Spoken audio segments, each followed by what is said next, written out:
How to use iterative calculation for performance optimization. Imagine working on a complex financial model or engineering simulation in Excel. You might notice it takes a long time to update or sometimes doesn't finish at all. That's where iterative calculation can help you speed things up and get more accurate results.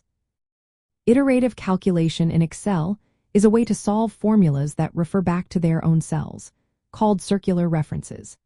Instead of stopping when a circular reference appears, Excel keeps recalculating those formulas over and over until a certain condition is met. This process is useful when you need to find a value that depends on itself, like calculating interest on a balance that grows over time or solving equations that requiring multiple steps. To start using iterative calculation for better performance, first you need to turn it on.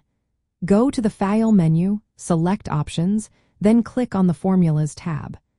Check the box labeled Enable Iterative Calculation. This tells Excel to allow circular references and to recalculate them repeatedly. Next, you want to set how many times Excel should recalculate. This is called maximum iterations.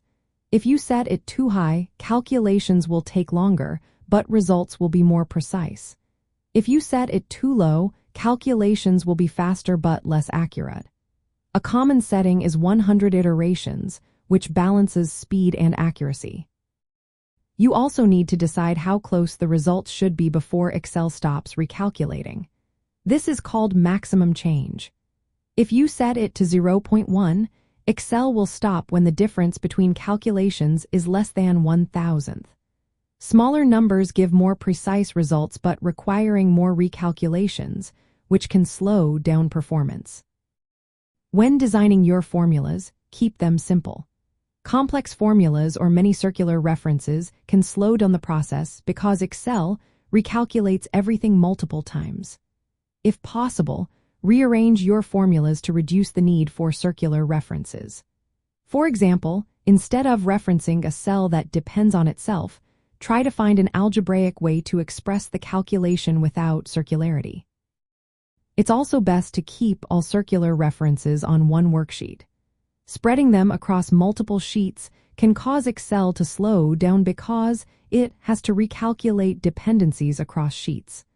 Organize your data so that circular references are contained in one area. Organizing your calculation order helps too. Avoid referencing cells that depend on other circular references, which can create complex dependencies.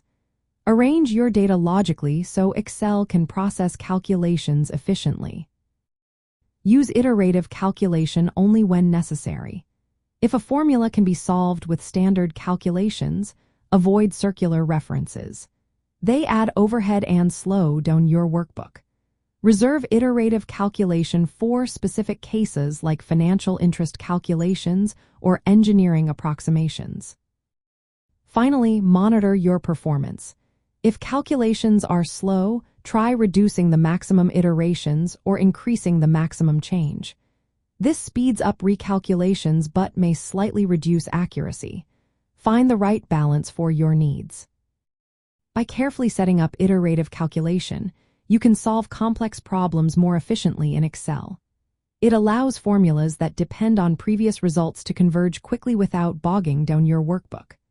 Remember to keep formulas simple, contain circular references, and adjust settings based on your performance goals. This way, you'll get faster calculations and reliable results, making your work smoother and more productive.